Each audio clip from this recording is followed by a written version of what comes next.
Agradeço aí tua presença, sua disponibilidade para estar conversando aqui e trocando uma ideia e compartilhando sua experiência de vida empresarial com a gente. Obrigado pelo convite.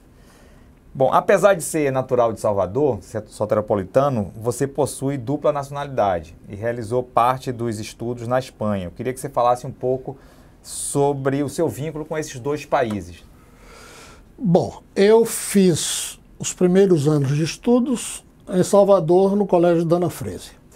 Mas aos 9 anos eu passei a estudar na Espanha, na cidade de Vigo, no Colégio Labor, que era um colégio, digamos assim, de professores de origem jesuítica. Não eram padres, mas eram de origem jesuítica.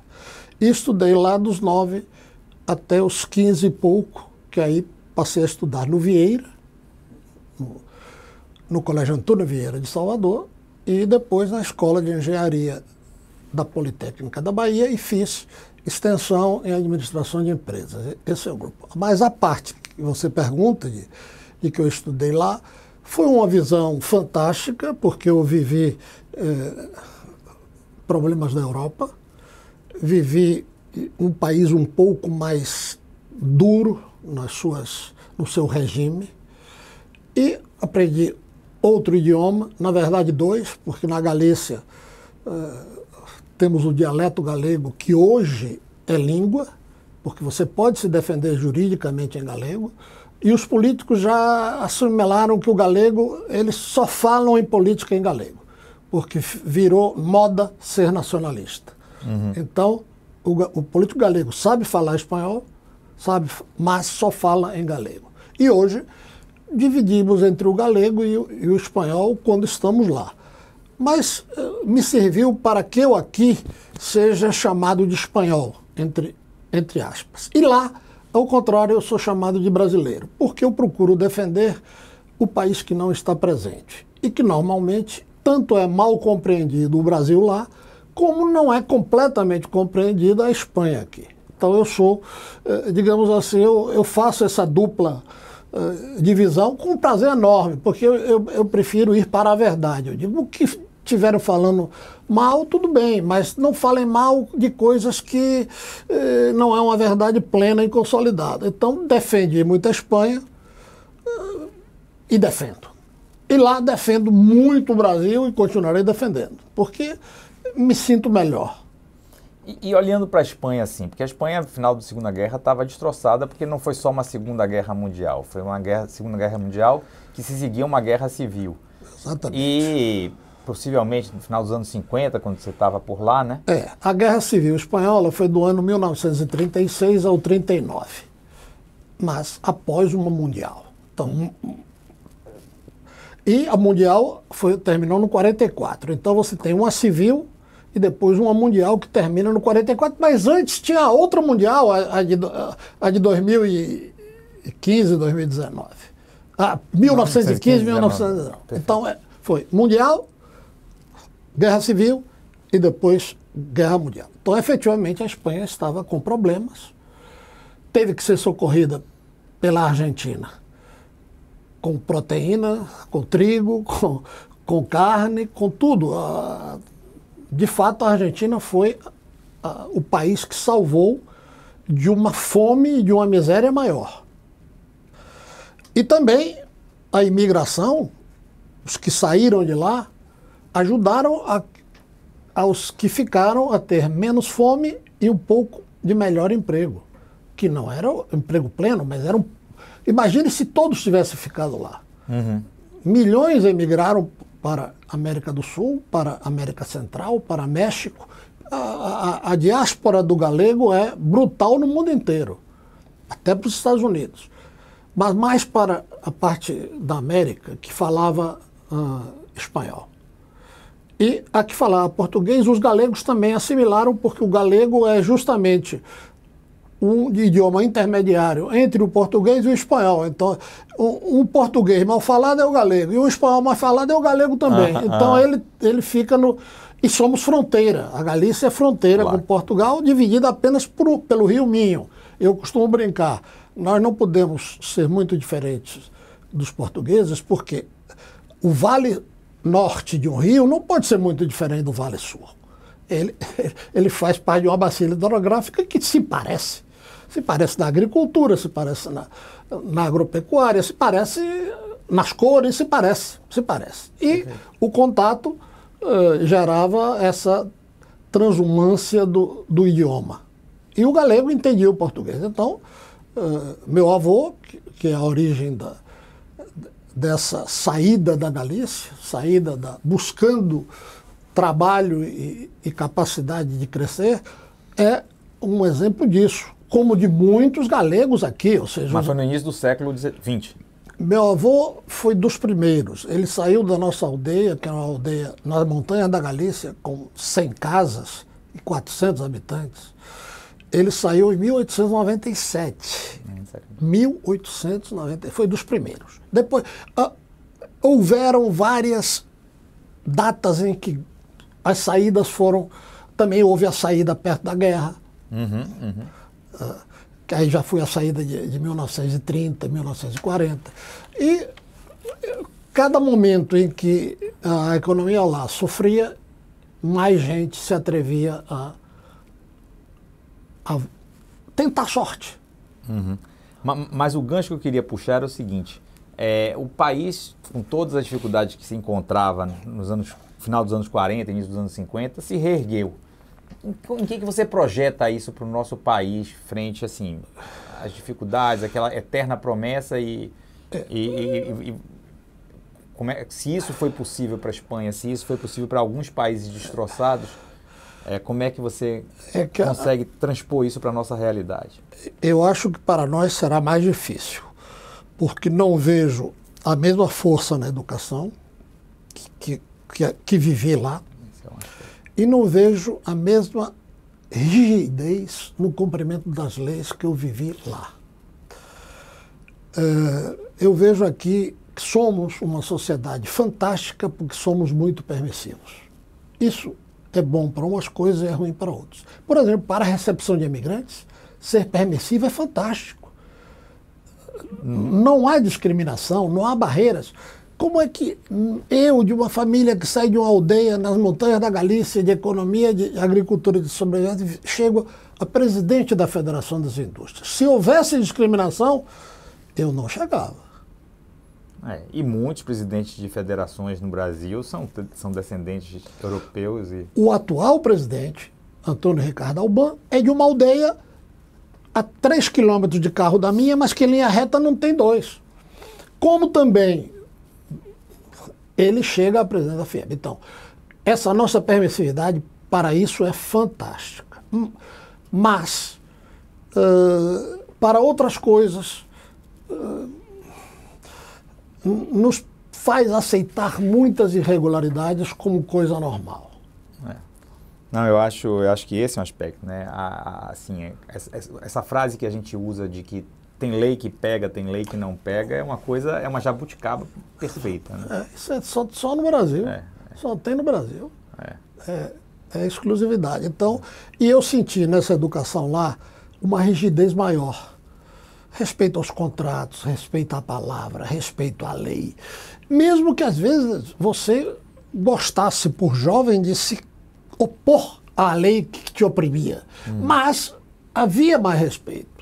Evidentemente que todas as sociedades avançaram em permissividade e a Espanha hoje também avançou.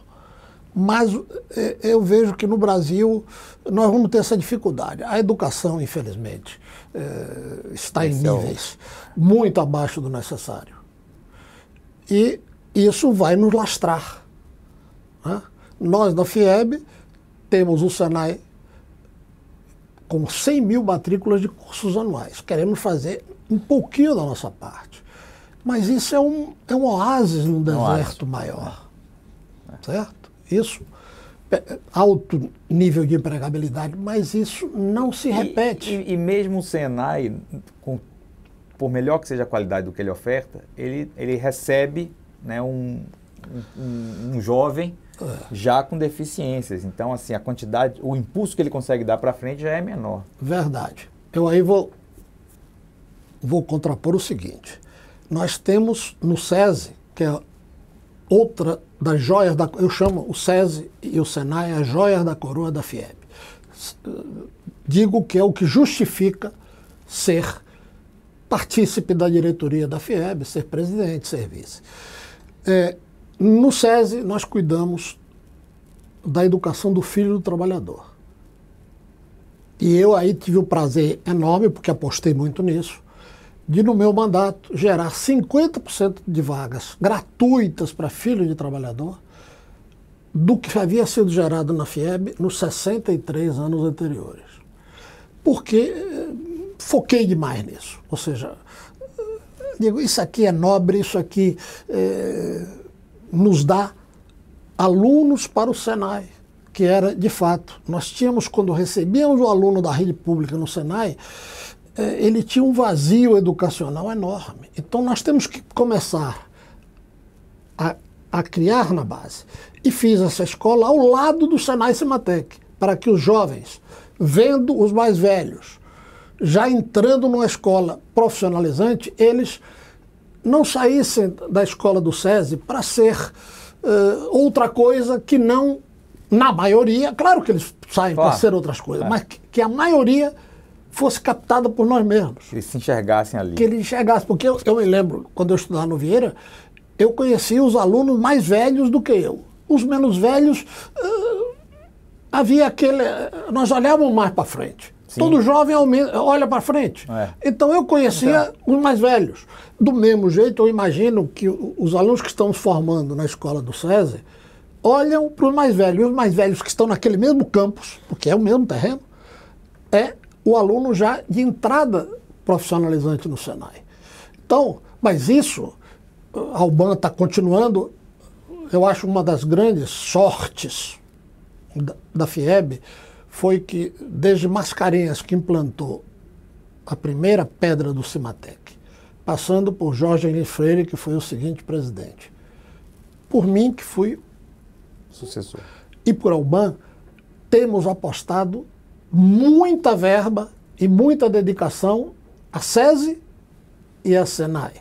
Então, quando várias administrações fazem a mesma obra, sem se preocupar de se é o pai inicial, não. A obra é boa, Jorge Henrique Freire investiu, Vitor Ventim investiu, muito Antônio Ricardo Alban investiu. Isso é uma sorte imensa. Nenhum de nós se dedicou a fazer algo muito novo que nos colocasse, digamos, como foco. Não. O foco é a educação. E nós somos peões que devemos administrar bem o orçamento da FIEB para obter mais trabalhadores mais qualificados e mais filhos de trabalhador gratuito, porque eu tive a sorte de estar presidente no ano em que se implantou a gratuidade. Forçamos na CNI que nós colocávamos metade e a CNI nos dava outra metade e virava gratuito. E convenci o presidente da CNI, talvez ele precisava do voto da Bahia, não o meu, que não tinha importância, mas como eu tinha o voto da Bahia... Era aquele de Pernambuco? Era Armando. Armando. Então, eu tinha, digamos assim, tinha uma boa sensibilidade com Armando. E ele também achava que a educação era fundamental. Se você acha que a educação é fundamental, vamos dar gratuidade. Não vamos permitir que o trabalhador da indústria diga: meu filho não teve escola porque eu não tinha dinheiro para bancar a escola. Não.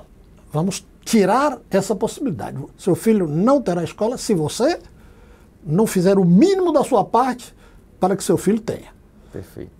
Então, isso está, desde o ano 2008, está gratuita. Estamos já no ano 2023. E todos os presidentes, e Antônio Ricardo Alban também, gerando novas vagas e mantendo gratuitas todas, para o filho do trabalhador. Depois, no curso profissionalizante do Senai, se cobra algo, porque nós descobrimos que não cobrando nada, a taxa de evasão era mais alta. Sim.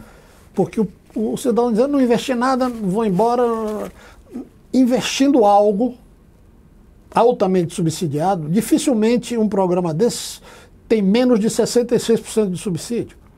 Então, o cidadão pagando 33% por uma educação razoável, num ambiente razoável, e sabe que sai empregado. A empregabilidade é fundamental, porque nós só buscamos fazer cursos que os nossos sindicatos solicitam. Então, os sindicatos, eu solicito tantos torneiros, eu solicito tantos eletricistas. Então, nós geramos esses.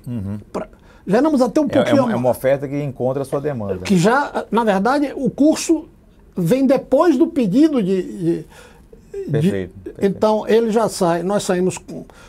E nós colocamos alguns a mais para, se há evasão, ainda formar os necessários, e também para que, se sobram, ficam no mercado em outras empresas. Mas os 70 melhores, ou 70% melhores, vão ser absorvidos pela indústria. Porque ela diretamente chega ali e diz quais são os melhores. Ok, então você melhora a nossa capacidade. E também o Senai serviu para dar a grade curricular, por exemplo, que a Ford exigiu quando chegamos aqui. O governo pagou, mas nós demos o currículo que a Ford demandou. Então, são parcerias que, quando o Estado entra, se somam à parceria da educação. Então, eu acho que, se em algo nós todos apostamos fortemente, foi educação, seja do filho do trabalhador e seja a profissional. Perfeito. Agora, eu queria saber um pouco assim, das suas escolhas durante a vida, né? Assim, você se formou em engenharia e administração e depois decidiu empreender. Como é que foi esse caminho para o empreendedorismo? Eu tive mais fácil. O empreendedorismo é da família. É o imigrante Daniel Ventim, que é meu ídolo, porque ele foi o que nos tirou da linha da pobreza. Ele fazia parte de uma família, ele era o 7º filho de uma família de agricultores na aldeia Moscoso, a 21 quilômetros de Vigo, lá nas montanhas, e agricultura de sobrevivência. O teu avô? Meu avô. E ele foi o que teve a coragem de sair de lá e vir arriscar tudo aqui, onde ele começa do fundo. Ele dizia, eu era o 25º trabalhador da empresa. E o almoço era servido a feijoada na frente do patrão, e quando chegava no 25º só tinha água, 3 feijões boiando, e a farinha de mandioca foi a que me salvou. Ele me dizia, nunca fale mal da farinha de mandioca, porque foi o que me permitiu, evidentemente, depois mostrando determinação, trabalho, capacidade de gerência, ele foi subindo. Mas ele disse, o começo eu era o último da fila. E teve que se acostumar. Eu dizia, mas meu avô era duro assim. Ele disse, era duro. Nós só tínhamos a tarde de um domingo a cada 15 dias. Não era a tarde, era... Ele dizia, e como é que você sofreu isso? Não, eu melhorei. Na agricultura familiar lá eu não tinha tarde nenhuma. Porque as plantas e os animais não entendem de feriado nem de fim de semana. Então eu considerava que eu tinha que sofrer aquilo, mas que já era uma melhora. Que pior eu estava num clima mais frio, com mais chuva e sem descanso nenhum. Evidentemente que isso hoje soa... Mas é a resposta dele. E eu tive que transformar isso e, evidentemente, ir me adaptando aos tempos. Mas o início é duro. E a determinação foi a que fez que eu transformasse isso em força para sair cada vez mais dessa posição difícil, que é a posição de quem se inicia. Bom, então, voltando. A escolha estava dada. Quando eu me formo, meu avô diz que eu tenho que entrar na empresa. Aliás, eu já entrava, eu só entrava de férias regulares quando eu provava que um dos setores da empresa eu era capaz de dominar. Ou seja, um almoxarifado, desde os caixa, expedição de mercadorias, compras, eu tinha que provar, aí minha fera começava. E essa empresa era qual? Daniel Ventim dos Comércio Limitada, mas que era o Café América já desde sempre. A empresa é iniciada por meu avô e o irmão em 1º de 11 de 1914, ou seja, 17 anos depois que ele chega. Sim. E, a partir daí, ela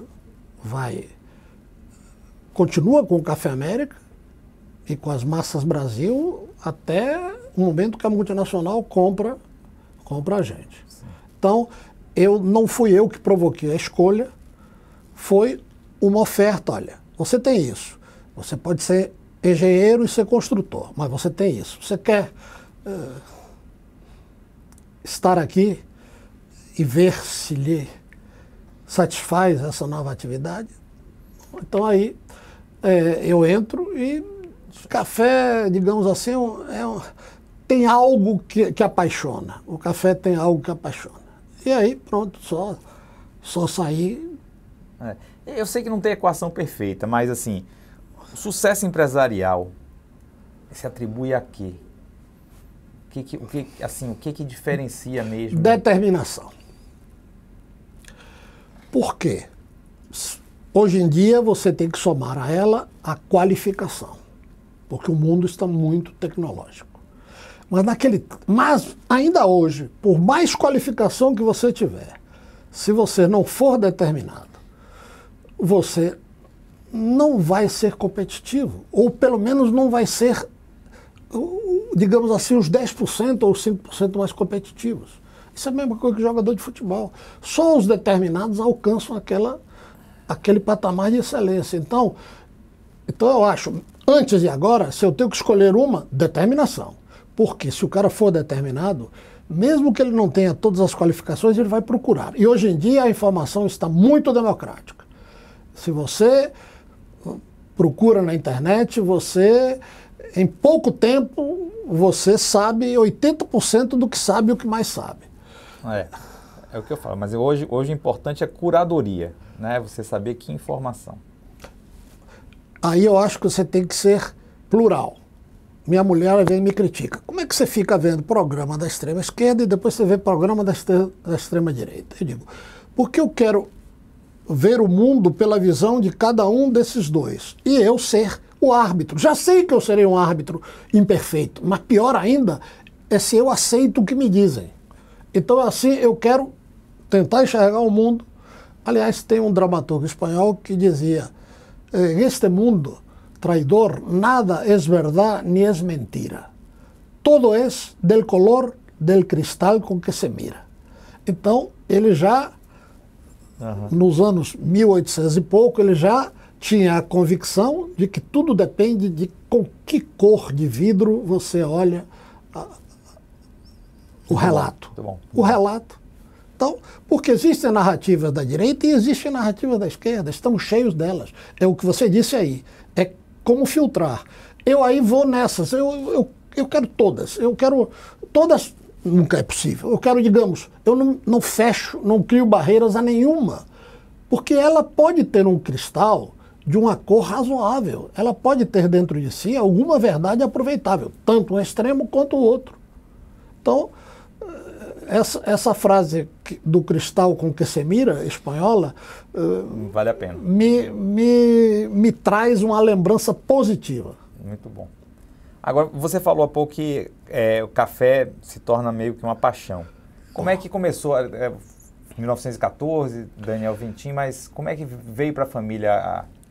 Ele, em 1914, ele já tinha as massas, tinha padaria e tinha biscoitos. Claro que dentro do tamanho de pequena e microempresa. Mas eles não tinham o café. E ele me dizia: olha, eu sei que na Chapada Diamantina se faz um café excelente, em Brejões também. Se nós temos um café cru baiano de boa qualidade, por que no mercado não temos? Então, apostaram por mais essa, porque era um complemento. Na padaria você tinha horas de pico, mas tinha muitas horas de não fazer nada. Então, se nessas horas você podia fazer outro produto, você melhorava a sua produtividade. Então, foi por aí. Aproveitar horas vagas entre turnos, né? E café foi ele até me dizia: olha, a cor vermelha do Café América era porque a gente quis remeter ao café no ponto ideal de maturação na roça, que é o cereja, o vermelho. E também chamei de América porque foi um tributo à América do Sul, que me acolheu também. E também era um nome que o povo já conhecia por ser América do Sul e também já conhecia pelo Clube América do Rio de Janeiro, que também era vermelho. Quer dizer, Eu digo, ok, está dando para entender que você já buscava nascer com alguns atributos reconhecíveis. Era outra coisa que eu questionei, digo, por que você começa em Nazaré? Ele me disse, porque Nazaré tinha prancha. Eu digo, o que é prancha, meu avô? Prancha é o bonde para mercadorias, que era só uma prancha. Então, como eu tinha que receber o café, às vezes via Saveiros do Recôncavo, e como eu tinha que receber farinha de trigo comprada, importada dos Estados Unidos, do porto, eu tinha que ter um veículo para trazer. E quem trazia, digamos assim, melhor e mais economicamente era a prancha do bonde. Então o bonde não era só o bonde de pessoas. Existia também, intervaladamente, a famosa prancha, que era simplesmente um estrado onde a mercadoria vinha decidida. E também, quando eu tenho que mandar para os Saveiros para distribuir pelo Recôncavo, ou seja, tanto servia para receber matérias-primas, como recebia para escoar a produção que não se vendia nos arredores da indústria. Eu digo, ok, você está com todos os princípios que eu terminei aprendendo sem ser... Eu digo, você sem ser administrador de empresa, você conseguiu reunir grande parte dos princípios. Perfeito. Para... Mas é isso, né? Em geral, quando você vai atrás dessas pessoas, tem essas coisas inatas mesmo. Os elementos da gestão estão todos ali. Você chegou a receber o livro dos Gestores Inspiradores? Dr. Tawil me deu um exemplar? Um exemplar. Ah. Eu estou lendo aos poucos. Porque... só foi Mas voltando ao Café América, aqui, em 2003 vocês venderam, mas venderam por uma oportunidade, venderam por uma contingência de dificuldade muito grande? Repare, eu tenho um hobby que no Brasil não se entende, que é caçar javali. Mas que na Espanha é absolutamente legal, com licenças, com seguro caçador, com protocolo de armas, tudo absolutamente... Gosta de Asterix?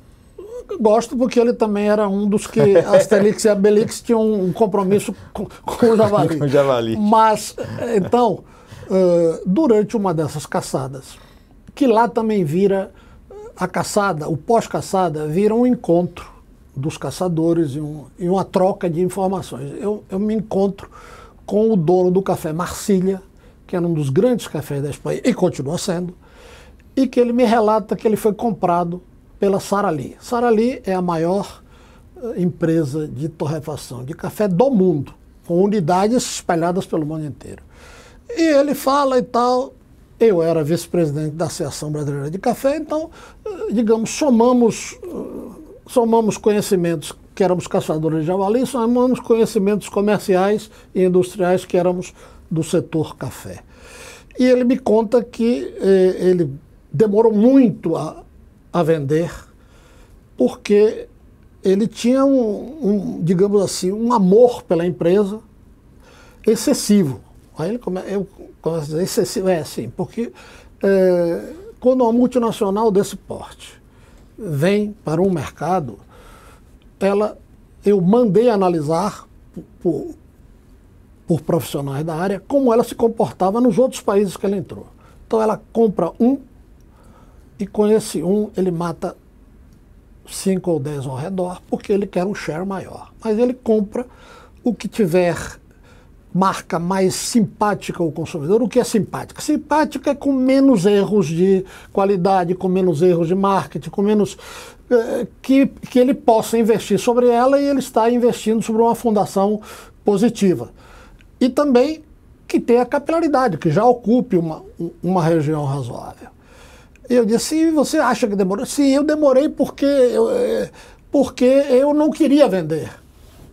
Mas quando eu soube, e quando veio esse resumo para mim, eu decidi vender, porque eu achei que era melhor vender do que sofrer o tipo de competição que os outros sofreram em outros países. Quando eu volto para o Brasil, acontece que a Sara Lee começa a entrar no Brasil por São Paulo. Ele tenta comprar o Café do Ponto, que era justamente do presidente da Associação Brasileira dos Café, da qual eu era vice, pessoa a qual eu tinha um contato limpo e direto. Mas ele não vende, ele aí compra outro, um concorrente dele, porque o Américo se fechou, eu quero mais. Resultado. 2 anos depois, o Américo já me dizia, eu errei, eu estou aqui perdendo dinheiro, perdendo mercado, e terminou tendo que vender a Sara Lee, como o Américo dizia, na bacia das almas. Ou seja, quando a Sara Lee decidiu vir por norte e nordeste do país, claro que eu gostaria que ela me escolhesse. E tive a sorte de que ela escolheu o Café América. Então eu tinha que fingir que não queria vender, mas queria vender. Porque, digamos assim, eu já tinha consolidado, sofrendo, porque a nossa marca é de 1914. É da família. Tá certo que eu relocalizei de Nazaré para Pirajá, eu fiz uma fábrica nova, eu botei nova tecnologia, mas a âncora emocional é muito forte. Então eu tive que jogar contra essa âncora. E saímos, estamos contentes de ter saído, mas provavelmente sem esse meu hobby maluco, não, sem esse meu hobby estranho, eu não teria a lição do presidente do Café Marcília e talvez demorasse, e talvez ele escolhesse outro, porque olha, os que estavam ao redor nosso naquele momento, Café Cravo, Café Rio Branco, Café Fino de Ilhéus, ele matou todos. Então, na verdade, aquele pensamento se transformou numa dura e negra realidade. Perfeito, muito claro. Mudando de ramo agora, para o aluguel de imóveis, né, para a Joana Angélica. Como é que você vê essa atividade econômica, né, aluguel de imóveis, frente a outras formas de remuneração do capital atualmente no país? Você, a longo prazo, tem a remuneração da valorização do imóvel. Se você escolhe bem e se a cidade vai para a zona, vai crescendo para a zona que você escolheu. A rentabilidade do dia a dia, ela é baixa, porque o imposto come um elevado pedaço, a justiça brasileira muito leve, para dizer pouco, muito permissiva com o devedor, não lhe permite recuperar quando você tem o azar de avaliar mal o cadastro de um inquilino. Nem lhe permite sequer, você pode tirar fotos e mostrar que o cidadão destruiu até de propósito, arrancou a porta e tal. Não há como recuperar. Em cada 100 processos você recupera 2,99, você perde e só botou dinheiro de advogado em cima. Então, esse pedaço é preocupante. Mas a valorização, às vezes, do imóvel pela zona que você escolheu, se der certo, compensa essas. Honestamente, eu investi, mas com o pé no freio. Tá certo? Porque não é seguro, a justiça aqui é só em dúbio, é pró-vítima, tá certo? E sempre o inquilino será considerado vítima. E fica difícil. Evidentemente, em outras áreas de imóveis comerciais, o negócio é mais entre iguais. Mas vem a Covid e é a que mais sofre. Sim. Não há negócio perfeito, não há negócio sem risco. O negócio depende de detalhes, é uma florzinha que você tem que regar todo dia e ter sorte de que o clima não a destrui. Eu chamo o clima tudo isso aí. Certo? Então a Covid não foi muito boa. Sim, sem dúvida. Para os comerciais foi ruim. Muito boa é um eufemismo. Então, já nos particulares foi algo menos danosa. Mas também, às vezes, você tinha que entender que seu inquilino não tinha dinheiro mesmo. Uhum. Sim. O negócio dele não está funcionando. Porque o negócio dele, se o negócio dele fechou, o imóvel dele ele não consegue pagar. Então, foi um período, digamos assim, de vacas muito magras. Eu espero que comece a recuperar. O nível de emprego no Brasil está o melhor dos últimos 7 anos, porque a taxa de desemprego caiu para 9,1 e é a melhor dos últimos 7 anos. Então, eu acho que nós já estamos começando a ver a curva pegar a pré-Covid. Mas demora, porque as pessoas ainda estão com a memória de que pode acontecer de novo. Ou seja, o efeito Covid não saiu ainda do horizonte das pessoas. Então, o efeito lembrar da Covid ainda freia um pouco esse mercado. O outro é a inversão que tem que ganhar dos juros. Perfeito. Para ganhar dos juros nesse país, alternamos com períodos que sim. Se você pensar o ano 21... Foi um ano de exceção. A Selic foi 2 e a inflação foi muito mais. Nós tivemos até pela primeira vez na história brasileira, ou pelo menos na história que eu, com 74 anos, lembro, primeira vez que tivemos juro real básico negativo. Jamais tivemos isso. E se fizermos a conta do último governo inteiro, do primeiro período de Bolsonaro até agora, a Selic foi 22% de inflação. E a inflação foi 25,7%. Então, ainda no acumulado, até 31/8, ainda os juros básicos, não o que o banco cobra. Claro, depois claro. O banco mete os spreads. Não, claro. Isso é uma outra jabuticaba. Mas temos que separar, porque senão a pessoa, esse cara é maluco, está falando que o juro está baixo. Não, foi o juro básico da economia, foi. Agora, estamos a 13,75, 2 do Copom ainda queriam que fosse mais, então não temos sequer viés de baixa. Temos estabilidade, vamos ver se a inflação de fato cai. Nós tivemos 2 meses de deflação, mas é uma deflação por um motivo pontual. Não podemos sair alegremente pensando que está resolvido, porque foi a redução dos impostos sobre a energia, dos impostos sobre os combustíveis, que impactam muito na economia e que, de fato, fizeram 2 deflações seguidas, o que é também historicamente monstruoso. Mas, analisando o fundo, está explicado, né?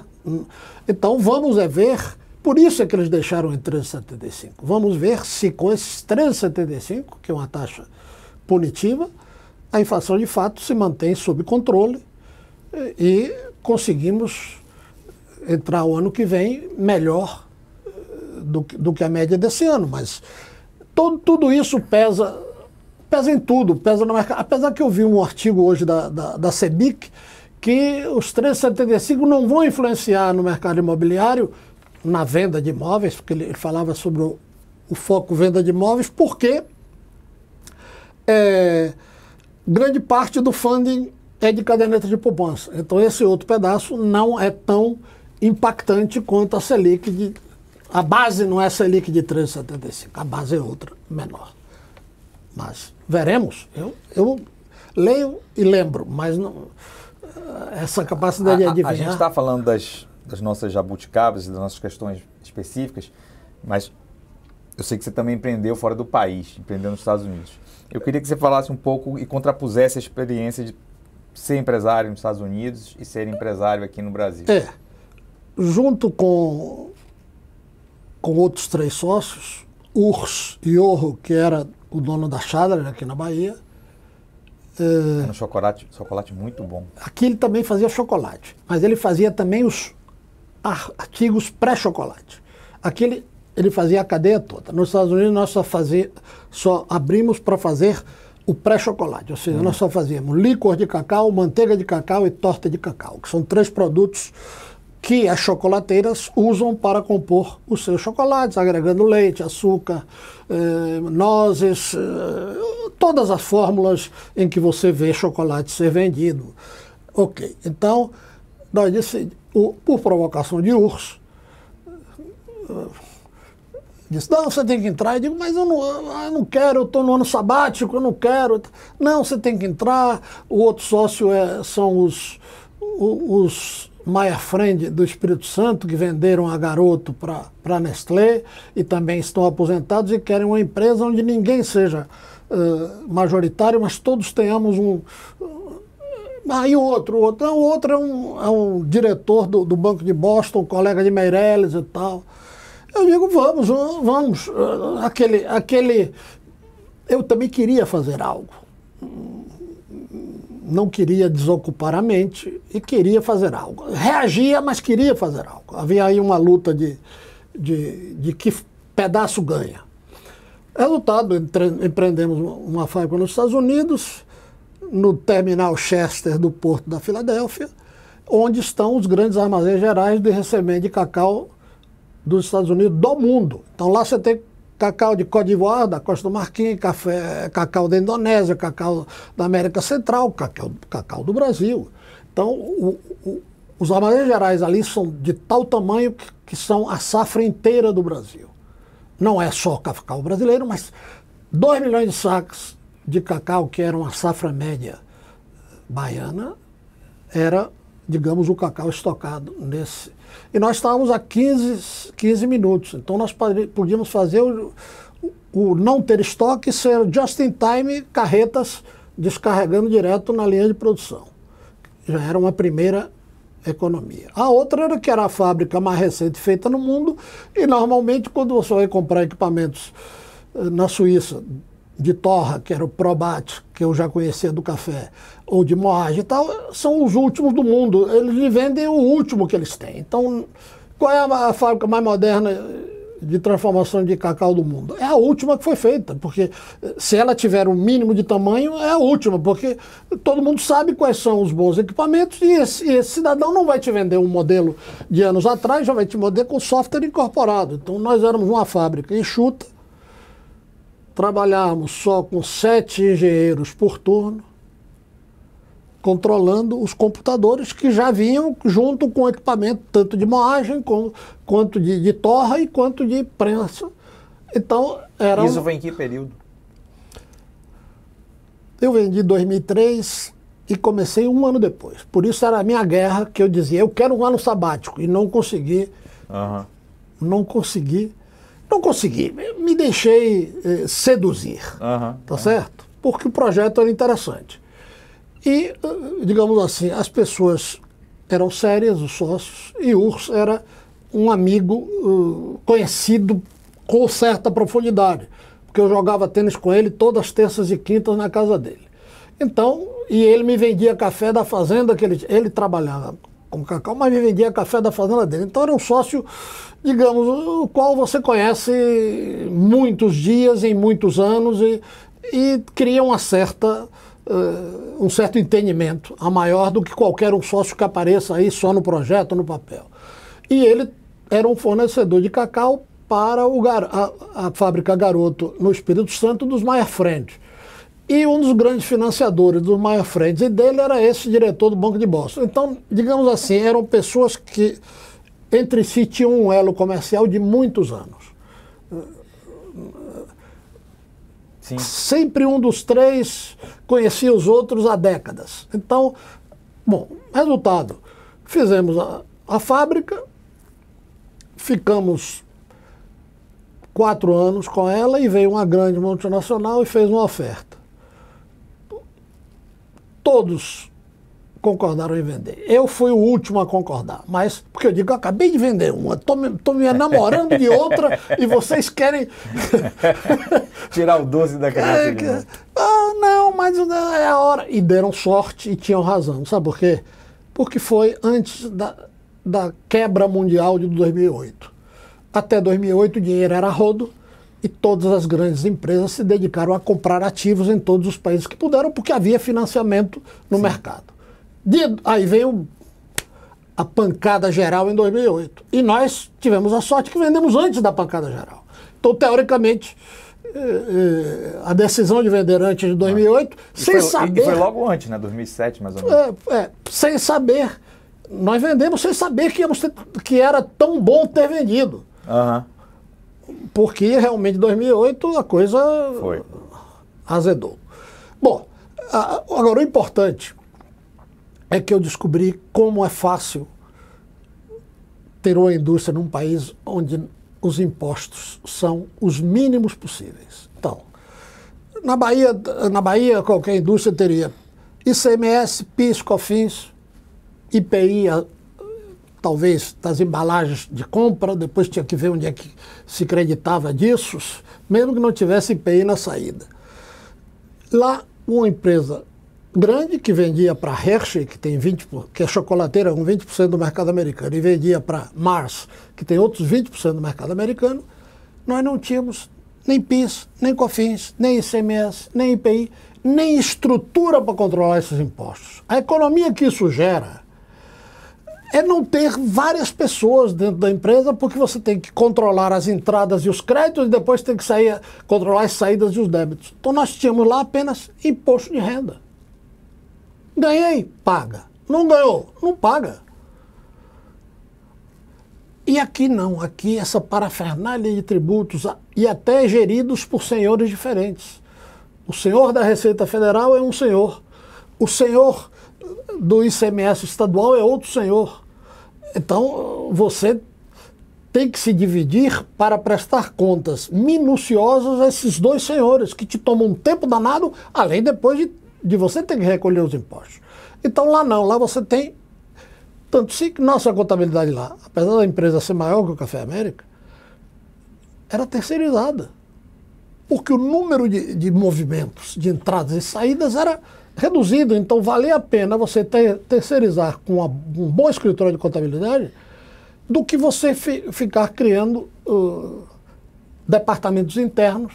Como tínhamos aqui, eu tinha no Café América e era muito menor do que essa empresa que coparticipei nos Estados Unidos. Então, a produtividade gerada pela baixa complexidade dos impostos e até pela ausência, os Estados Unidos ainda tem mais. A Hershey, que é 20% do mercado americano, não paga imposto também. Só vai ter o sales tax da ponta no supermercado. E um sales tax de 8%. Aqui, qualquer um, PIS e COFINS é mais do que os 8%, e ICMS é mais do que o dobro dos 8%. Quer dizer, nós vivemos aqui, o empresário aqui tem que ter muito valor, tem que ser dado muito valor a ele. Nós vivemos sobre uma carga de impostos elevada e o pior, elevada até para declarar, elevada até para administrativamente saber quanto você tem que pagar. Então, aquilo me deu uma certeza maior. Eu já era um reclamador contra impostos. Já era, digamos assim, sempre foi uma área que eu tive uma elevada sensibilidade em função de café e tal, do que eu lhe relatei aqui em off, mas se eu entrar nisso aí vai tomar muito tempo. Mas, não, acho que mas já está bem... Já tá. Então, essa parte de imposto lá fora é clarissimamente um grande exemplo para o que nós devíamos ser. Então eu começo a poder falar nisso não com uma teoria nem uma filosofia. Eu agora já falo nisso com a prática. Eu digo, eu vivi isso, cara. O produto cacau, que aqui no Brasil, na fábrica, é tributado por PIS, COFINS, ICMS e quem sabe IPI, lá não paga. E a chocolateira, que aqui também é tributado por todos eles, não paga nada, só vai pagar no supermercado 7% de sales tax quando o consumidor compra.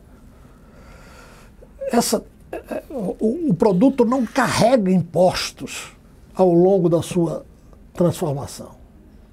Então, toda a estrutura é muito mais leve e não carrega pessoas para calcular. Quer dizer, é ganhar e ganhar, é produtivo para todos. Perfeito, perfeito. Eu queria agora, quando a gente conversou sobre o que ele determina o empresário de sucesso, você falou da determinação. Mas quando a gente fala das pessoas com que você já trabalhou como funcionários, aqueles colaboradores, o que você acha que diferencia um colaborador, que faz com que esse cara vale a pena para uma organização? Eu acho que o trato justo sempre será a pedra fundamental. O funcionário deve entender que ele está sendo tratado com justiça. Que se ele produz, ele melhora o rendimento da empresa e o dele. Se ele não nota que isso é verdade, ele começa, como qualquer ser humano, a dizer, bom, eu trabalho mais e não ganho mais. Eu me dedico mais e não ganho mais. Não. Você tem que ter uma escala de salários e uma política de salário e de transparência, onde você venda o progresso da empresa e ele veja que também é o progresso da renda dele e da vida dele. Eu tive a sorte, digo sempre, que eu nunca tive uma greve na minha empresa, nem no meu sindicato da indústria de café, nem no sindicato da indústria de trigo, que eu também fui presidente, e nem na Federação das Indústrias, quando eu fui presidente, nem quando fui primeiro vice, que estamos falando aí de 20 anos. Então, alguma coisa eu transmitia de confiança e de transparência, porque senão não é possível. Em tantos setores, você não sofrer uma greve, porque você sabe que às vezes as greves, digamos assim, têm ignição própria. Elas prendem por motivos, às vezes, que nem são técnicos. Mas eu tive essa sorte, e tenho até hoje. Eu não tenho fator greve, mas provavelmente pela capacidade de transmitir claramente o que era. Talvez, eu acho que isso é importante. O empresário pode ser rígido, pode ser duro, pode cobrar produtividade, mas seja justo. Acho que isso aí elimina... e claro, essa guerra entre capital e trabalho, isso é negócio dos políticos. Isso é para que eles tenham votos e tal, e tal, e tal. Não tem nada disso. Não adianta ser empresa formal, os funcionários dificilmente irão bem. Dificilmente, porque quando não há dinheiro no caixa, é o que eu digo, a única pessoa que manda no presidente da empresa é o caixa. Porque o presidente não paga, o caixa diz não pago, não tenho. É o único que manda no presidente da empresa é o caixa. Então, seguindo essa lei, a empresa, quando ela tem boa rentabilidade no ano, a cesta de Natal é melhor, o aumento é melhor, as antecipações de férias existem, pagar metade no início do mês, metade ocorre. Quando ela está apertada, ela vai pagar no quarto ou quinto dia após o mês, porque ela não tem, não é porque o presidente não queira, é porque o caixa vai dizer, o senhor mandou pagar o salário, mandei. Não tem dinheiro. Só emendando para não perder, porque vai exatamente na continuidade do que você estava falando.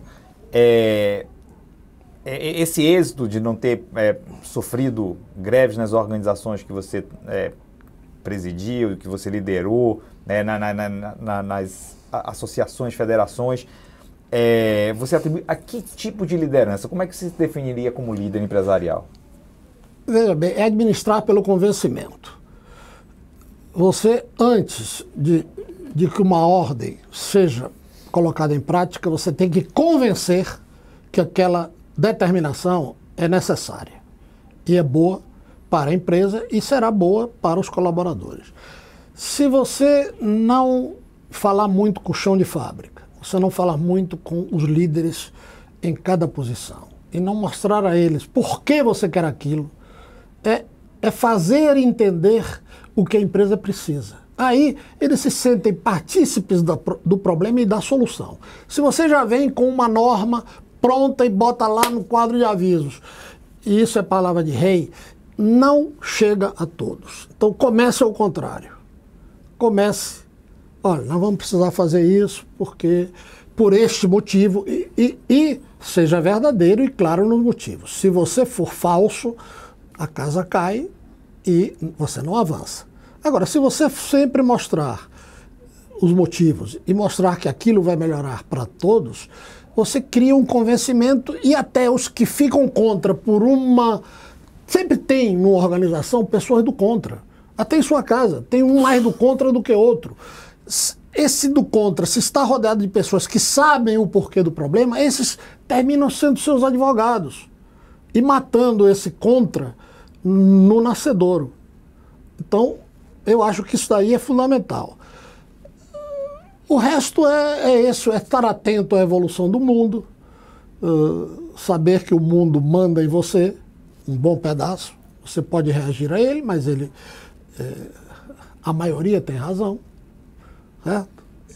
E você vai ter que se adaptar em muitos momentos da vida a coisas que talvez, se você fosse sozinho na decisão, você diria, não é por aí. Não, mas você tem que compensar para alcançar o objetivo. O problema é ter objetivo e que aquilo não se desvie absolutamente do objetivo. Você diz, bom, eu vou desviar uns graus, mas eu tenho capacidade de retomar. Nosso objetivo tem que ser alcançado. E convencer. Convencer é fundamental. Como é que esse processo de convencimento ele dialoga com o processo decisório nas organizações que você esteve à frente? Ou seja, como é que as diversas partes interessadas participam do processo decisório na sua visão? Quando é sua empresa, você já sabe os líderes que você tem que convencer.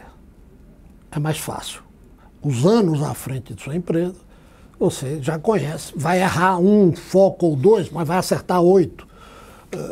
E administrar, eu sempre acho que é acertar a maioria das vezes. Não é acertar sempre. Claro. Isso é objetivo impossível. Você tem que acertar a maioria das vezes.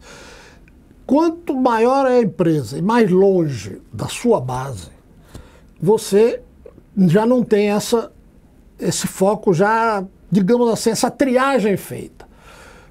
Eu também tive sorte que a grande empresa que eu comandei, que foi a FIEB, ou como presidente, ou como primeiro vice nas ausências do presidente e tal, ao ser primeiro vice tantos anos, eu tive um aprendizado privilegiado. E fui também descobrindo quais eram os líderes que precisavam ser convencidos, e claramente convencidos. E depois, nas grandes organizações, até fica mais fácil, porque essas pessoas têm uma boa capacidade de entender. E aí, voltamos, tocar e convencer o maior número possível de líderes dentro da sua organização. Tenha você 10 empregados, tenha 100, tenha 5.200, como a FIEB tinha. Na verdade, o princípio é o mesmo. As dificuldades são diferentes por um lado, mas às vezes são facilitadas por outro. Tá certo? Uhum. Então, mas é administrar pelo convencimento. Se você me obriga a reduzir a uma frase, é administrar pelo convencimento. E não pela decisão ou determinação. E se a decisão lá de cima foi superior à capacidade de convencer, reforme a decisão. Pula a decisão. Melhore a decisão. Porque o desgaste será menor do que se você quiser impor algo que todos esses líderes da base não aceitam. A gente estava falando agora sobre a FIEB, né? Qual era a agenda principal? Assim, o que é determinante no dia a dia de um presidente de uma federação? Bom, primeiro é ouvir os donos, que são os sindicatos. Então, na minha época, eu tinha 40 sindicatos, que são os donos da federação, e são quem vota na diretoria plena, no Conselho Fiscal, no Conselho de Representantes. Primeiro ouvir, porque aí, de novo, se você não ouve as bases e os líderes, você não pode... Se os 40 líderes querem que você vá por aqui, você não pode ir por aqui. Você tem que ouvi-los e procurar fazer o máximo possível dentro da expectativa geral. Evidentemente, em determinados momentos, você vai ter que explicar, olha, não deu para fazer isto, por isto, isto e isto. Então, de novo, a transparência. Porta aberta. Eu, na FIEB, não fechava a porta do meu gabinete. Estávamos discutindo um problema.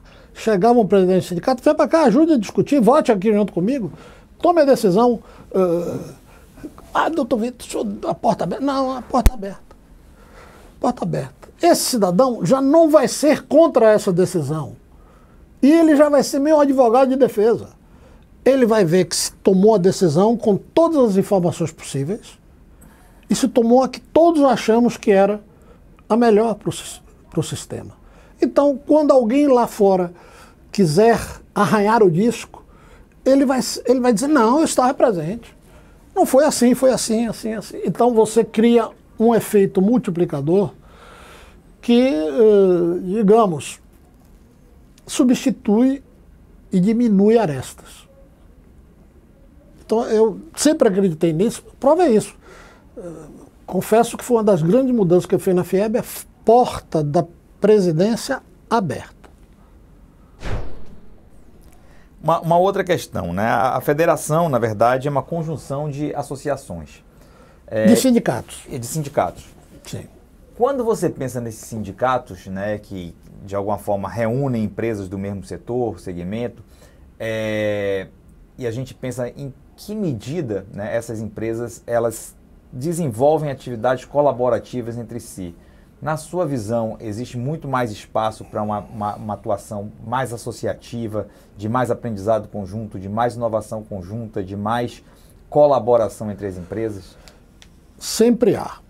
Outra das decisões macro que eu tomei foi que a FIEB teria um andar inteiro para recepcionar os sindicatos, para que as reuniões deles pudessem ser feitas em salas nesse andar e com uma advogada mínimo e uma secretária atribuída a esse evento. Então eles se sentiam confortáveis e começavam a se aproximar.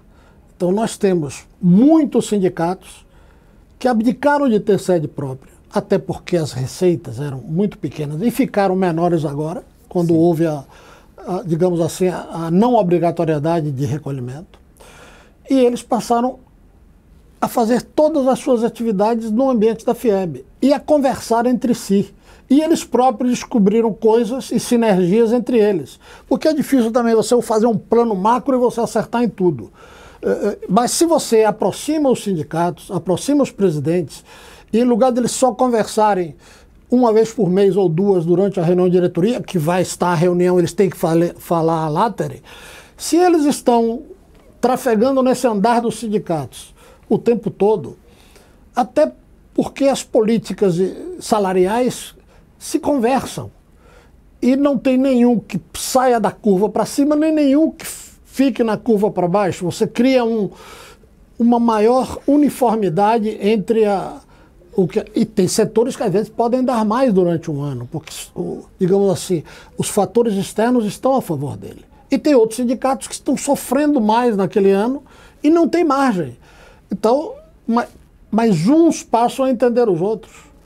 E eu acho que isso foi uma das coisas que foi importante, que os sindicatos se falem entre si, comentem suas virtudes e seus problemas. Mas isso é intersetorial e intrasetorialmente, assim, as atividades, digamos, de aprender mais com boas práticas, com inovação conjunta, com aprendizado mais estruturado. Isso é disponibilizar o Senai Cimatec para eles. Nós temos 70 professores PhD e 70 professores MBA no Senai. Uhum. Qualquer demanda que eles detectem. E como eles estão dentro da federação e se falam entre si, o que um sabe de demanda possível, o outro passa a saber. Então eles demandam também cursos de autoformação para os sindicatos. Os sindicatos, só os das grandes empresas têm dinheiro. O sindicato das pequenas, se ele for gastar numa sala, computador, fax já não scanner e não sei o que, e secretária, vai o orçamento dele. Então a FIEB precisou e precisa, para manter esses sindicatos com a mínima renda possível para fazer seus eventos, e a presidência sempre dava dinheiro para eles fazerem esses eventos. Tem uma feira, vinha a demanda do sindicato à presidência, avaliava, e dentro daquela possibilidade de distribuir, se distribuía. Evidentemente, sindicatos maiores. A feira da construção é um nível. A feira de produtos lácteos é outro nível. Uma feira menor é outro nível. Mas todos esses eventos recebiam contribuição do orçamento da FIEB. E todas essas eram acompanhadas pelo Senai, pelo Cimatec. Então, as boas práticas de industrialização de todos os setores, se eles pediam um curso disso, nós gerávamos possibilidades do Senai oferecer esse curso. Porque as associações nacionais também fazem isso. Eu, muito tempo, me sentia, como torrefador, mais aquinhoado e mais bem servido pela Associação Nacional do que pelo meu próprio sindicato. Então, eu tinha essa percepção clara. Se eu quero que o cidadão... Por quê? Porque o sindicato se dedicava mais a problemas Bahia. Quando o problema era nacional, evidentemente, quando a gente tem que bater as portas nacionais, tem que ser a Associação Nacional, porque ela congrega Oiapoque e Oxuí. Sim, claro. Mas eu, por participar das duas, eu tinha a noção um pouco mais clara do que podia um, do que podia outro e do que era melhor ter e ser oferecido através de uma ou ter e ser oferecido através da outra. E ser complementar. Ah, a minha não me deu curso de boas práticas de industrialização. Eu tenho que dar para o pessoal da Bahia isso aqui na Bahia. Ah, a Nacional já deu. Cara, você aproveite o que a Nacional está dando. Tá certo? Perfeito. Porque ela é mais ampla, é mais poderosa. Ah, mas não deu, perdi. Bom, então vamos arranjar um aqui. Eu sempre sabia que determinadas associações nem precisavam do sindicato. Associações de químicas, a Nacional é tão superior que nem há praticamente a demanda local. Agora, o que nós dávamos muito através do SESI era a parte de segurança no trabalho. Ou seja, todos os cursos de boas práticas em segurança do trabalho, normas trabalhistas para a saúde do trabalhador, essas nós fizemos aqui um centro que permanece de excelência. Para evitar também que o mercado em geral, que também dá esses cursos, puxasse os preços muito para cima. Perfeito. Nós fazíamos Olha, o Senai tem esse. Ah, você quer muito mais sofisticado que o do Senai é muito bom. Regulava o preço. Mas temos aqui esse. Então, era uma maneira de... E também de oferecer isso a empresas até menores, que talvez o mercado nem quisesse. Então, nós fazíamos grupos e tal. É uma maneira, é um atendimento que a FIEB mantém e permanece. Outro atendimento da FIEB era o de estagiários. Se uma empresa contrata um estagiário diretamente, ela pode ter problemas trabalhistas quando ele se forma. A legislação... Mas se quem contrata é o IEL, que é o departamento da federação, e depois o IEL o recoloca na indústria, cria-se aí um elo de efetivo training, ou seja, ele é treinando, ele não é um profissional. Evidentemente que também nós temos a responsabilidade de não permitir horas além das devidas, não podemos permitir salário abaixo do devido, então o IEL faz um pouco o regulador, mas o IEL da Bahia é dos que mais colocam estagiários nas empresas do Brasil. Nós ganhamos de quase todos, acho que perdemos de São Paulo e Minas. É um negócio, é acima da nossa... Nós temos uma obrigação média de, se somos a 8ª ou a 9ª economia, de estarem... Não, nós estávamos acima em número de estagiários e continuamos. Então, não, o IEL da Bahia é muito diferenciado e vem sendo muito bem gerenciado há muito tempo. É a sorte de pessoas com visão e ações continuadas. Perfeito. Se cada um tocar um instrumento... A gente está falando das associações, dos sindicatos, e uma das questões que eu percebo no nosso país, de uma forma geral, não é só na parte empresarial, não, e até no mundo. Eu diria que hoje a gente tem uma carência de lideranças, né? Como é que você vê a renovação das lideranças empresariais aqui no nosso estado em especial? Bom, eu era presidente do Fórum Empresarial quando a AGE, que é a Associação de Jovens Empresários, pediu para se associar ao Fórum. E eu tive o prazer de acolhê-los, por entender. Era Paulilo na época? Era Bahia. Tá. Então eu tive o prazer de... Ok, venham, é necessário Também já temos agora dentro da FIEB nosso núcleo de jovens empresários. E é o futuro. Na verdade, nós temos que convencê-los que aquilo é um ambiente que deve ser preservado e que é um ambiente no qual eles podem crescer. Que eles não são, apesar de termos uma idade média elevadíssima dentro de nós diretores, são meia-culpa. Mas é que, na verdade, as pessoas ali não fazem carreiras aceleradas. A coisa ali é... Poxa, você é primeiro vice por muitos anos, depois é presidente, antes foi diretor. Quer dizer, não há uma volúpia pelo poder que encurte esse caminho. Mas isso leva a algo que é a idade média. Temos a sorte que a idade média do brasileiro evoluiu. Então, sim, claro. E que nos é permitido ficar lá Mas, efetivamente, o jovem empresário é a necessária renovação, necessaríssima, porque é difícil ser empresário no Brasil. É muito difícil. A minha experiência nos Estados Unidos foi gritante do ponto de vista de ver que nós somos uns verdadeiros heróis. Com tanta mudança, com tanta justificativa, com tanta dificuldade, não é fácil estar ao dia com todas as modificações tributárias e trabalhistas desse país. Na verdade, somos também um dos poucos países do mundo que tem justiça trabalhista separada. Outro país que eu conheço razoavelmente bem é a Espanha. A Espanha não tem justiça trabalhista separada. A Espanha não tem sequer justiça eleitoral separada. É problema eleitoral, entra na justiça e tem prioridade. Param-se os outros processos e analisam-se esses. Você não gasta bilhões como nós gastamos aqui numa nova justiça.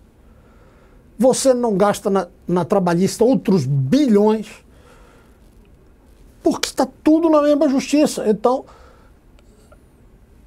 eu acho que é produtivo. Agora, temos os que querem mais emprego público, mais cabide, mais... Aceito democraticamente a oposição a essa ideia, mas a minha é que funciona muito melhor uma justiça que não seja só eleitoral, uma justiça que não seja só trabalhista, e sim uma justiça que use seus recursos para resolver o mais rapidamente possível o problema do cidadão. Por quê? Justiça tardia não é justiça. Não é. Agora, você falou novamente da Espanha e eu queria, assim, o reconhecimento que você teve da sua trajetória empresarial se deu com uma pessoa que chega na presidência de uma federação, é um reconhecimento dos seus pares muito evidente. Mas você teve um reconhecimento também, né, que te levou a receber a Cruz de Oficial do Mérito Civil pelo Rei da Espanha. O que foi determinante na sua trajetória para esse reconhecimento? Bom, você acabou de dizer, a presidência da Federação das Indústrias é o cargo não privado, cargo semipúblico, porque a federação também não é pública, mas também não é algo que é sua empresa, porque na sua empresa, às vezes, você é o líder porque você é o dono das ações. Na FIEB, o presidente não é o dono das ações, e todos os sindicatos, tenham o tamanho que tenham, votam unitariamente. É um sindicato, um voto. Então, o menor sindicato tem um voto. O maior sindicato tem um voto. Então, você tem que ter um número de votos, digamos assim, da maioria dos sindicatos, o que significa um reconhecimento da grande empresa, da pequena empresa e, evidentemente, da média empresa. Responder a isso passa por um bocado de cabotismo. Eu não vou poder me depreciar, porque senão não mereço ter recebido. Claro, mas isso... Mas se eu me autoelogio, fica meio cabotino. Mas eu prefiro ir com a verdade. Se tiver que pisar na humildade, piso. E se tiver que pisar no cabotinismo, me perdoe. Efetivamente, o ser considerado e entendido aqui como espanhol, o que eu dizia a princípio, na verdade, essa pergunta eu quase respondi lá no começo da nossa conversa, que eu sou, no Brasil, eu sou espanhol, e na Espanha eu sou brasileiro. Então, ao me entenderem como brasileiro, porque eu nasci entre o Porto da Barra e o Farol da Barra, quer dizer, mais baiano e brasileiro impossível. Mas eu também tinha umas atitudes de defesa por conhecimento, porque eu também gosto muito de falar do que conheço. Eu não vou falar aqui de tributação da Alemanha e de tributação da Indonésia.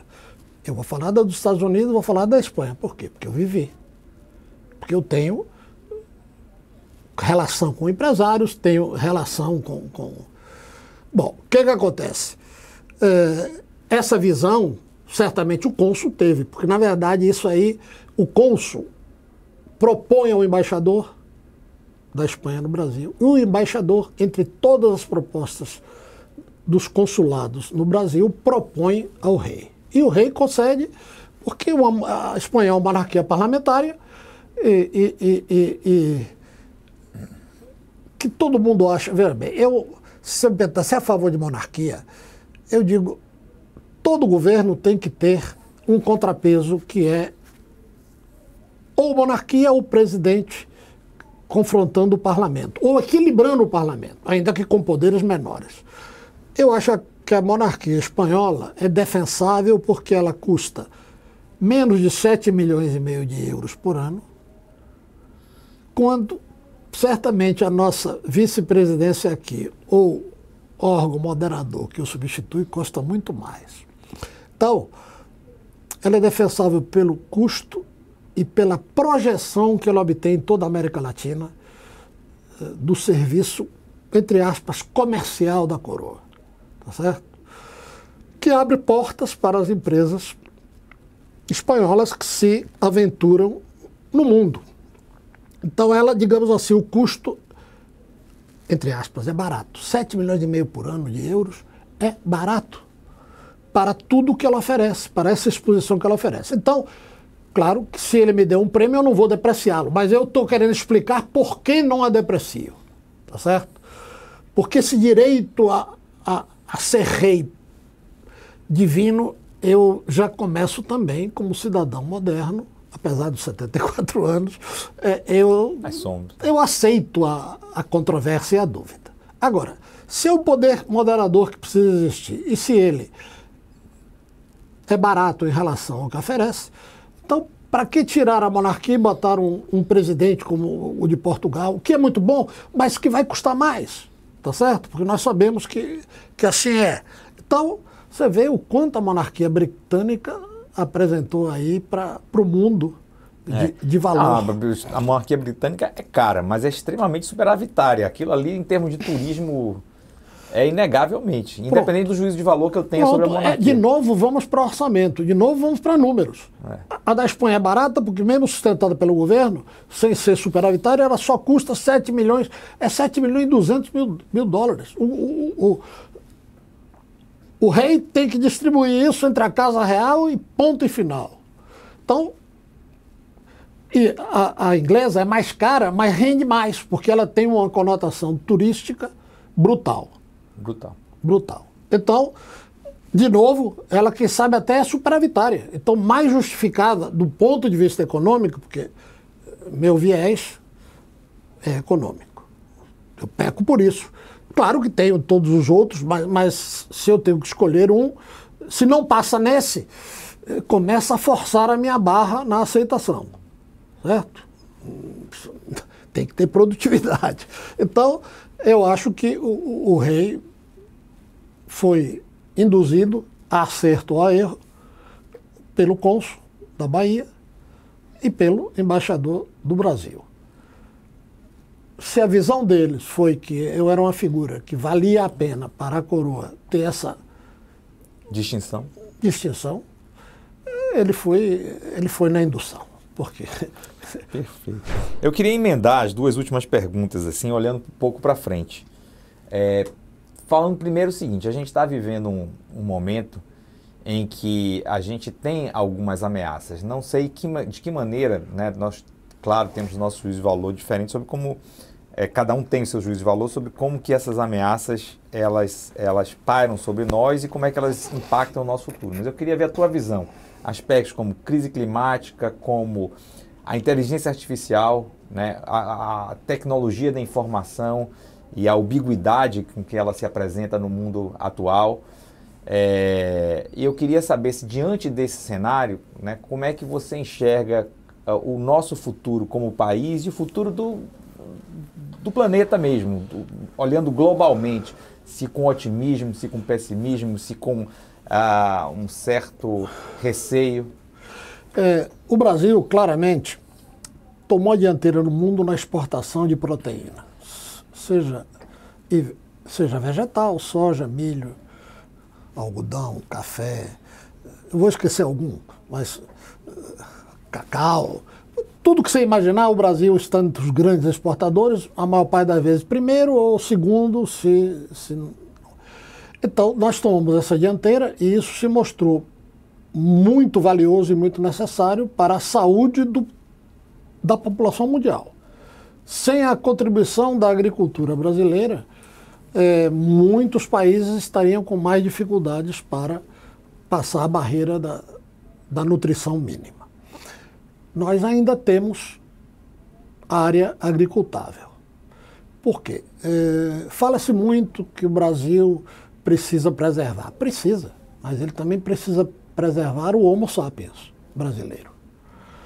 Você tem que tirar milhões de brasileiros da linha da miséria. E precisa ter emprego para eles. Nenhum país da Europa tem reserva florestal nas fazendas sequer parecida à brasileira. Então, nós temos reservas elevadíssimas. Você dificilmente consegue usar mais de 80% do terreno na agricultura. E na Amazônia você dificilmente consegue mais de 20%. Ou seja, a reserva legal na Amazônia é 80% do território e a reserva legal no Brasil é 20% ou 30%, dependendo das zonas. O que faz do Brasil o país com maiores reservas, não só em termos absolutos, até porque ele é grande e seria normal, mas também em termos relativos. Então, eu venho de um país onde eu observo que ele foi completamente arrasado para dar chance à agricultura. Então, o nível de reservas da Europa são 7% apenas da mata original. 7%. Nós aqui, a nossa agricultura contribui com 20%, com 30% ou com 80%. Quer dizer, são números absolutamente fora e para cima. Tá certo? Então, toda essa reclamação contra o Brasil usar seu território é do americano, por exemplo. Farms here, forests there. Ou seja, eles querem as fazendas lá e as florestas aqui. Tá certo? Nós é que cuidemos do meio ambiente e eles é que tenham fazendas amplas. A Europa inteira também. Macron, que está aí, é o mais famoso anti-Brasil do ponto de vista de meio ambiente, na crítica ao meio ambiente. Poxa, é um cidadão que não tem 7% da mata originária, quando nós temos 60 e poucos por cento, e que agora, tão ecologista que ele é, liberou carvão para produzir energia, que é o combustível fóssil mais danoso ao meio ambiente. Então, nota-se uma séria hipocrisia, e eu digo, meu lado europeu é absolutamente hipócrita em relação à preservação. Eles destruíram e ocuparam tudo o que tinham e querem que agora eu... Isso é a mesma coisa que você vai para o loteamento, compra um lote de junto ao outro. O seu colega ocupa tudo numa casa e depois diz, não construa no seu não, eu quero o seu de pulmão verde. A Europa está sendo absolutamente hipócrita e não quer competição. A agricultura lá precisa ser altamente subsidiada. Quanto mais produtiva for a brasileira, mais subsídio ele tem que pagar aos agricultores dele. Mais ineficiente se mostra a agricultura dele. E os Estados Unidos já é por competição. Os Estados Unidos quer exportar soja que o Brasil não exporta. Então, todas as barreiras que ele puder colocar, vai colocar sobre o Brasil. Evidentemente que com isso não estou querendo que se Entendo. derrube... Só um parênteses, assim, na hora que eu falo da crise climática, não estou olhando na perspectiva só nacional, não. Eu estou olhando assim, a gente continua consumindo combustível fóssil, a gente continua, estou falando no mundo todo, não é uma questão local. Eu voltaria a Macron. Macron e a Alemanha também reabriu as minas de carvão para produzir energia. E o Parlamento Europeu votou que gás e energia nuclear são verdes. Eu aí digo, eu caio para trás porque quem me dá lições, precisa me dar lições honestas. É aquele tal negócio, me convença ou convença de que é o certo e o necessário. O cara quer me convencer que eu devo preservar ainda mais, quando eu tenho 60% das florestas virgens de pé, e ele só tem 7%, e que ele bota carvão para queimar e diz que energia nuclear é verde e que gás é verde, aí eu digo, não posso ouvir esse professor. Eu tenho que mudar de professor. Esse professor não... O discurso não bate com a ação. Mas, evidentemente, temos que ter controle sobre o que a humanidade está fazendo. E a própria expansão da humanidade, por menor que seja, todos nós temos a tal pegada de carbono. Você provoca dano ambiental, eu provoco dano ambiental pelo simples nascimento e pelo simples existência. Então nós temos que usar fórmulas para reduzir. Mas 90% das emissões de carbono são das indústrias químicas de Estados Unidos, Europa, China e mais algum aí, e Índia. E o Brasil, que é menos de 3%. Mas focando um aspecto da pergunta, dada a racionalidade do ser humano, não estou falando do ser humano e principalmente do Homo econômicos, há algum otimismo em relação a gente poder lidar? Não estou falando do país A, do país B, mas globalmente nós chegarmos a um bom termo em termos da crise climática e também de como que a gente vai autorizar o ingresso das novas tecnologias e da inteligência artificial na nossa vida? Ela está presente e será mais veloz quanto mais nós precisarmos dela e a produtividade dela for maior. Então, a FIEB já está falando em indústria 4.0, que é o foco na elevada tecnologia, por entendê-la necessária. Mas nós não temos certeza de quantos acompanharão a ideia e quantos não terão capacidade, ou para o setor dele aquilo não é exatamente a grande diferenciação. Então, que precisamos fazer algo pelo mundo, porque se vamos nesta linha de consumo, o mundo não é sustentável. Então temos que levá-lo para dentro da linha do sustentável. O problema é que a Europa, que era um bom professor, passou a usar faço o que eu digo, mas não faço o que eu faço. E isso a torna um péssimo professor. Aí eu temo, e meu otimismo de que iríamos cada vez nos aproximar das metas de carbono reduzido vai demorar mais. Essa guerra, essa invasão da Ucrânia pelo Putin piorou a equação, porque a Europa se abraçou demais ao gás e ao petróleo russo, achando que aquilo já era uma democracia consolidada e era um parceiro confiável, e está demonstrado que não é, que Putin invadiu uma pequena democracia desarmada e anexou a Crimeia, ninguém disse nada. Ele achou que aí podia anexar mais território da Ucrânia. O problema é que a Europa pensou, bom, mas se ele anexar a Ucrânia também, a próxima fronteira quem é? Porque aí você não para. Um Putin que era diretor da KGB durante a ditadura comunista. Será que ele mudou? Cabe a pergunta. Será que ele ainda não tem os traços de ditador? Tem, porque você não invade um país vizinho para ocupar território se você não tem algum desvio de comportamento, né? E menos um país democrático. Resultado, o mundo tinha que parar os pés de Putin.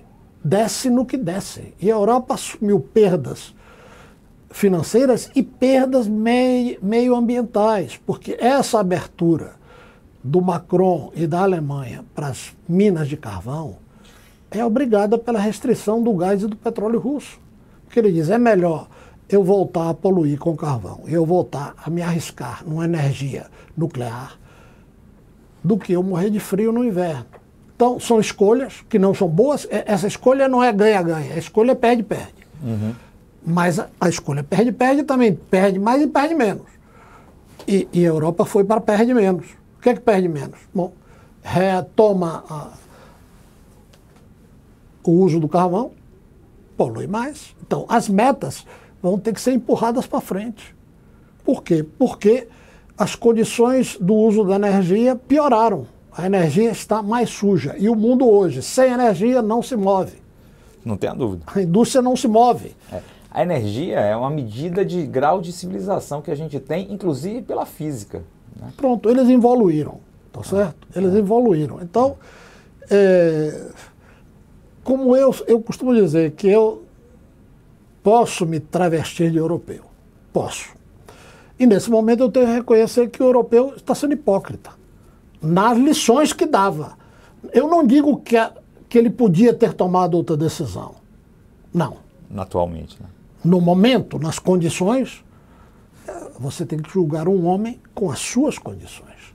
Você não pode julgá-lo fora do ambiente em que ele estava e com as pressões que ele estava. Então, dentro disso, a Alemanha tem que abrir o uso do carvão. A França tem que aumentar o uso da energia nuclear e tem que abrir o uso do carvão. O que eu acho é que deve ser breve e que não condiz com as lições que ele pretendia dar ao Brasil. Tá certo? Nós temos a matriz energética mais limpa, das mais limpas do mundo. Só a Noruega tem um nadinha melhor, mais limpa que a nossa. Energia renovável. Nós temos água eólica, solar, em quantidades que os outros não têm e com capacidade de crescer, porque as nossas áreas com elevada insolação são altas e nossas áreas com vento são altas também. E, se forçados formos, ainda temos algumas bacias hidrográficas a aproveitar, que aí medioambientalmente são discutidas, porque tem gente que acha que você não deve ocupar esse território, mas só na possibilidade da solar e da eólica, nós estamos no começo. Enquanto que vários países de lá já estão com uso avançado e começando. E ainda vem por aí a das marés, que eu acho que essa é a próxima onda, é aproveitar a energia do mar. E nós temos amplas zonas em que o nosso mar oscila muito, como em nenhum outro país. Maranhão, você tem marés de 3,90 metros, 4 metros, que você não tem quase no mundo inteiro. Salvador tem maré de 2 metros, que na Europa tem muitos países que não tem, que a maré é 20 centímetros. A oscilação entre máximos e mínimos. Então, nós ainda temos muita coisa a aproveitar.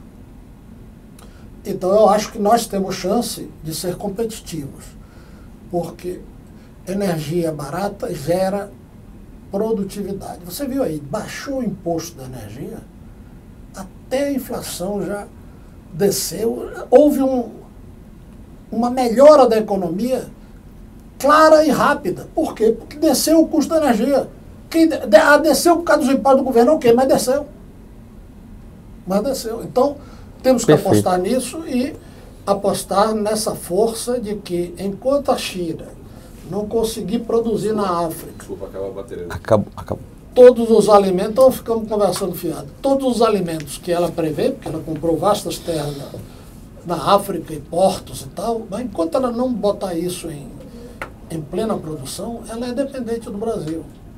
E o Brasil continuará sendo um player fantástico nesses produtos agrícolas, porque ninguém tem as terras que nós temos, nem ninguém tem essas terras agricultáveis e com tecnologia de ponta. O europeu já está há tanto tempo, você não tem 20 mil hectares de soja. Em 20 mil hectares de soja, qualquer ganho de produtividade é fantástico. Então você vai ter máquina de ponta, porque lá a máquina de ponta custa tanto que não vale para o terreno que ele tem. É desproporcional. Aqui não, aqui você está em zonas planas de elevada capacidade de absorção de novas tecnologias. Então nós ainda não estamos, não temos limites para a nossa capacidade de melhorar a produção por hectare. Conseguiu botar? Mas não, perfeito, acho que está... Na verdade, e eu como brinco, sou espanhol e sou brasileiro, eu costumo me criticar como brasileiro e me criticar como espanhol, como europeu. Porque, evidentemente, que a Europa pisou muito no mundo inteiro e se aproveitou do mundo inteiro. Os principais foram os ingleses. Porque... Sim, sem dúvida. Sem dúvida alguma. Mas, isso é como a Igreja Católica. Mas deixou obras importantes. A Inglaterra também conseguiu manter obras importantes, pelo menos para a gente saber como eram os castelos nos séculos passados. Mas temos que tentar sair desse subdesenvolvimento nosso, sobretudo o subdesenvolvimento cultural, que é o mais difícil. Eu já não quero cultural, já quero só educacional. Porque exigir cultura já é um segundo passo. Vamos ter educação. ser bons em português e ser bons em matemática. Aí depois tenta ser bom em física, aí você começa a ser bom em química, aí depois é que você vai ser bom em cultura, em história e tal. Mas se você domina português e matemática, isso é básico e fundamental. E se depois você consegue evoluir para a física, porque aí você começa a entender o mundo e por que as coisas ocorrem, a química. Mas é o mundo que temos. Por outro lado, o Brasil, quando meus amigos me dizem, mas Vitor, por que você está aqui no Brasil, tendo que aturar esse STF? Eu digo, rapaz, porque o Brasil atrai, o Brasil esta nossa permissividade é melhor. Lá o cara, você botou um papel no chão, o cara te chama a atenção, te dá um esbregue. Porque não é uma permissividade tem um lado. A outra é a tolerância. E acho que a tolerância é que é o nosso diferencial. Nós aprendemos a conviver com várias religiões. Então o sincretismo religioso aqui é a maior prova da boa convivência. O europeu acha que a dele é o cão e a dos outros é nada. Quer dizer, isso eu noto lá. Aqui não. Aqui eu noto, você é o quê? O que você for, você é um bandista, ok. Você é católico, ok. Você é protestante, ok. Você é muçulmano, ok. Quer dizer, todos achamos de entender a variante do outro, enquanto que lá não. Lá a dele é a dele, as outras... Vitor Ventim, foi um enorme prazer tê-lo aqui. Obrigado pelo depoimento, pelas narrativas de vida e por todo o conhecimento emprestado para esses nossos diálogos aqui. Foi um prazer enorme. Foi um prazer também enorme para mim responder a perguntas de áreas que eu conheço um pouco e poder contribuir com mais uma opinião del color del cristal com que se mira. Ou seja, cada um colocando a sua visão de fatos econômicos, às vezes iguais. Muito obrigado.